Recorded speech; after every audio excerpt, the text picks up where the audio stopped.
ಬೊಮ್ಮಾಯಿ ಅವಧಿಯಲ್ಲಿ ಪೇಟಿಎಂ ರೀತಿಯಲ್ಲಿ pay CM ಅಭಿಯಾನವನ್ನು ಮಾಡೋದ್ರ ಮೂಲಕ ಜೊತೆಗೆ 40% ಸರ್ಕಾರ ಅನ್ನೋದ್ರ ಮೂಲಕ ಅನೇಕ ರೀತಿಯ ಲೇವಡಿಯನ್ನು ಕಾಂಗ್ರೆಸ್ ಮಾಡ್ತಾ ಇತ್ತು. ಇದೀಗ ಕಾಂಗ್ರೆಸ್ ಸರ್ಕಾರಕ್ಕೆ 60% ಆರೋಪ ಮಾಡಿದ್ದಾರೆ.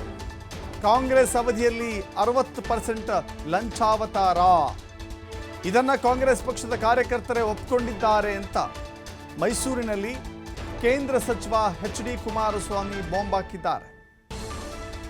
ಮನೆ ಹಂಚಿಕೆಯಲ್ಲೂ ಕೂಡ ಲಂಚ ಪಡೆಯಲಾಗ್ತಾ ಇದೆ.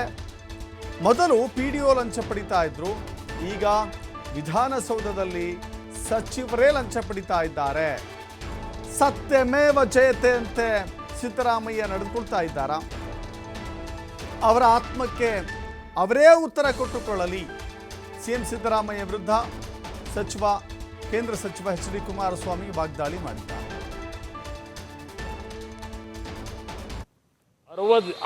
ಅವರ ಪಕ್ಷದ ಗುತ್ತಿಗೆದಾರರೇ, ತುಮಕೂರಿನ ಯಾವುದೋ ಒಂದು ಅಸೋಸಿಯೇಷನ್ ಅವ್ರ ಪಕ್ಷದ ಕಾರ್ಯಕರ್ತರೆ 60% ದಾಟಿದೆ. ಅವರೇ ಎಷ್ಟೋ ಪರವಾಗಿರಲಿಲ್ಲ ಅಂತೇಳಿ ಹಿಂದಿನ ಸರ್ಕಾರದ ಬಗ್ಗೆ ಕಾಂಗ್ರೆಸ್ನ ಗುತ್ತಿಗೆದಾರರೇ ಸರ್ಟಿಫಿಕೇಟ್ ಕೊಡ್ತಾವ್ರೆ. ಹೋಗ್ಲಿ, ಅದು ಕಾಂಟ್ರಾಕ್ಟ್ ತಗೋಬೇಕಾದ್ರೆ ಪಿಡಬ್ಲ್ಯೂಡಿನಲ್ಲೋ ಇರಿಗೇಷನಲ್ಲೋ ಮಾಡ್ಕೊತಿದ್ದು ಇವರುಗಳು ಲೂಟಿ ಹೊಡೆಯೋದೊಂದು ಭಾಗ ಹೊಡಿತಿರೋದು. ಈಗ ಮನೆ ಹಂಚಿಕೆ ಮಾಡಬೇಕಾದ್ರೂ ದುಡ್ಡು ಕೊಡಬೇಕಂತೆ. ಹಿಂದೆ ಯಾವನ ಪಿಡಿಒ ಗಿಡಿಒ ತಗೊಳ್ಳೋನು 1,20,000 ರೂಪಾಯಿಗೆ ಕಮಿಷನ್ ಅಲ್ಲಿ ಆ ಊರು ಹಳ್ಳಿಲಿ ಆ ಪಿಡಿಒ ಇವರನ್ನು ತಗೊಳ್ಳೋನು. ಈಗ ವಿಧಾನಸೌಧದಲ್ಲೇ ಶುರು ಆಗೋಯ್ತು. ಈಗ ಮಂತ್ರಿಗಳಿಗೆ ಕೊಟ್ಟು ಮನೆ ರಿಲೀಸ್ ಮಾಡಿಸ್ಕೋಬೇಕು. ಇನ್ನು ಹಲವಾರು ಇಲಾಖೆನಲ್ಲಿ ದುಡ್ಡು ತರಬೇಕಾದ್ರೆ ಮೊದಲು ಪರ್ಸೆಂಟೇಜು ಮಂತ್ರಿ ಕೊಟ್ಟು ಆಮೇಲೆ ದುಡ್ಡು ರಿಲೀಸ್ ಆಗಬೇಕು. ಪ್ರತಿ ಇಲಾಖೆನಲ್ಲಿ ಫಿಕ್ಸ್ ಮಾಡ್ಕೊಂಡಿದ್ದೀರಿ. ಜಗಜ್ಜಾಹಿರ ಇದು ಎಲ್ಲಿದೆ? ಕುಮಾರಸ್ವಾಮಿ ಕಾಲದಲ್ಲಿ ಮಾಡ್ತಿರೋ ಅದಕ್ಕಿದೆ ಹೇಳ್ತಾರೆ, ಇದು ಹೇಳ್ತವೆ. ಯಾರೋ ಮಾನ ಮರ್ಯಾದೆ ಇದೆ ಅವರಿಗೆ.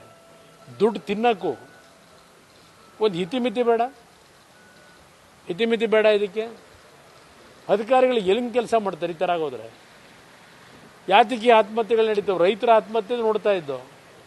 ಇವತ್ತು ಪ್ರತಿನಿತ್ಯ ಸರ್ಕಾರಿ ನೌಕರರು ಆತ್ಮಹತ್ಯೆ, ಕಾಂಟ್ರಾಕ್ಟರ್ಗಳು ಆತ್ಮಹತ್ಯೆ. ಈ ಪರಿಸ್ಥಿತಿ ತಂದಿಟ್ಕೊಂಡಿದ್ದೀರಿ. ಒಂದು ಅಡ್ಮಿನಿಸ್ಟ್ರೇಷನ್ ಇದೆಯಾ ರಾಜ್ಯದಲ್ಲಿ? ಸತ್ಯಮೇವ ಜಯತೆ. ಅಯ್ಯೋ ರಾಮ, ಏನು ಸತ್ಯಮೇವ ಜಯತೆ ಸಿದ್ದರಾಮಯ್ಯನವರೇ? ಹೊರಗಡೆ ನೀವು ಹೇಳೋದಕ್ಕೂ ನಿಮ್ಮ ಆತ್ಮಕ್ಕೆ ಒಂದು ಉತ್ತರ ಕೊಟ್ಟುಕೊಳ್ಳಿ. ನೀವು 60